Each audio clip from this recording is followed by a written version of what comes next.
We're going to review how to complete an industrial injury report using the Zoe application on your iPad. So from your incident inbox, go to chart.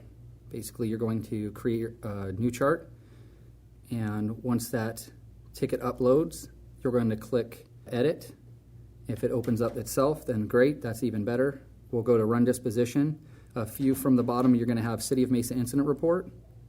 You'll click done, and that's going to bring up all the critical that you need to fill in. So it's going to specifically want to know the address of the location. So if it happened at a station during PT or some sort of training, go ahead and put the address of the station. So we've got Greenfield in there, and we're good. It's going to ask you for signatures. One is going to be the witness, the other is going to be employee signature, and the last is going to be a supervisor signature. It's important to note that if you are the supervisor, you're the company officer of the crew, you can't sign the supervisor signature box. You're going to need your chief to sign it. For this specific incident, I'm going to sign my signature, and I'm going to put my employee name in there. Everything is good there. And then for witness, if this was something that happened, you would have your witness fill it out.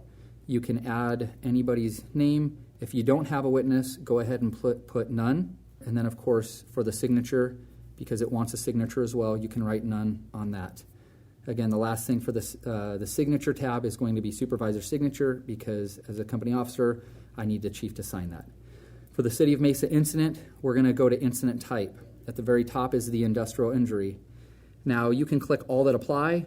If it was an industrial injury with an infectious exposure or a vehicle collision, all of these items here that you see are available for you to select. You can select multiple. For your chemical exposure, your smoke exposure, and your lift exposure, we do have a separate video for you to view that you can follow along, and it gives you all the instructions on how to fill it out. So we're going to click industrial injury. We're going to go through basically all of this information here. Person involved will be the employee. You can just go ahead and automatically click the fire to the right, because our department is Fire H200. The cell phone is good because safety services is going to want to reach out to that employee. So please make sure you put their cell phone number. If they can't get a hold of you and give you the pertinent information, that's going to slow the process up, especially if you're wanting to go to a specialist. Of course, the work phone number, you can put the station phone number. If you are on a day position and at a specific office location, you can put that. Email address, you can just put your city email address, and right under the email address is saying work type. So are you overtime, or are you on a stand-in, or are you regular duty? And then now start time, shift end time. This is important. This is a big area of opportunity for our organization. So please make sure that if your shift starts at 0700, that we put 0700. Since I'm on days, my shift ends at 1730 hours. If it ends the next day, make sure where it says August 7th, you would just scroll up to August 8th for your end shift. So everything is good there, and then it's going to ask if others are involved. It wants to know if a citizen or independent contractor or somebody else. The situation, no. This is the date it occurred. So I can be filling this out on August 7th, and this injury, let's say, occurred on August 1st, and it occurred at 11:10. That is another area of opportunity for us. More importantly to that is, when was the supervisor notified? So I went home, I thought everything was going to be okay. So on Sunday, I decided to call my chief. And so on the 4th, I notified him, and I called him in the morning at 8 o'clock to say, hey, I was injured. So please make sure that you're putting when the supervisor was notified as well. Of course, it's going to ask if a city person was injured. This is specific to you as an individual, because it wants to know if you sought treatment. This is if you sought treatment right after the injury. Did we send you to Occ Health for treatment? Did you have to go to the ER? And again, if you're filling this out later, the chances are no. Then you want to describe the injury. You can put left leg injury if it's your left leg, and then put what it's from. If there was anybody else involved, you'll want to put that as well.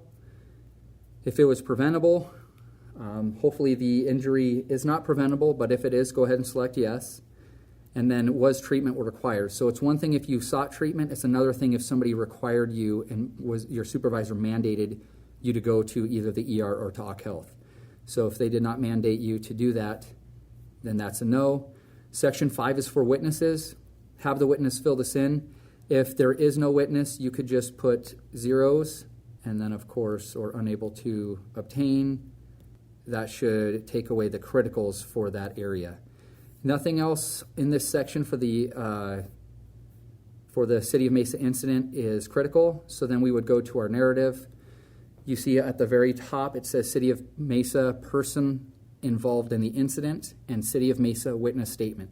So you're going to want to complete a narrative specific to the involved in the incident, and then if you have a witness, they're going to complete their section on the witness statement, and it can be very brief. I saw this person cringe in pain as they were trying to lift the patient and almost drop the patient or grab his arm after this incident or after that action, and that's it. It is that simple. By the way, if it's going to be critical on the left tab unless you put something under the City of Mesa witness statement.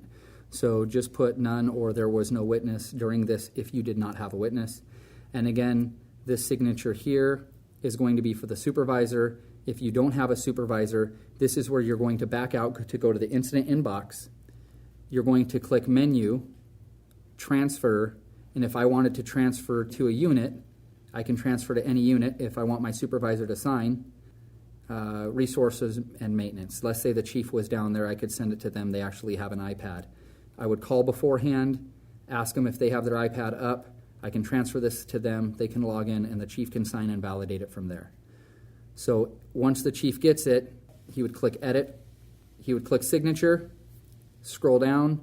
He would go to the supervisor signature tab. He would want to type his name in unless you've already pre-entered that in. Then he can go ahead and sign. Once he's done signing, he clicks done. It removes that critical. He can click actions at the bottom tab and then validate or go back to the incident inbox, and we're going to click yes, mark as complete, and that's going to upload your ticket, and it automatically sends it to the wellness captain as well as the safety captain, so myself and Greg Adams. If you guys have any questions, please don't hesitate to reach out. I'm at extension 4799. Shoot me an email or give me a call. Thanks. Take care.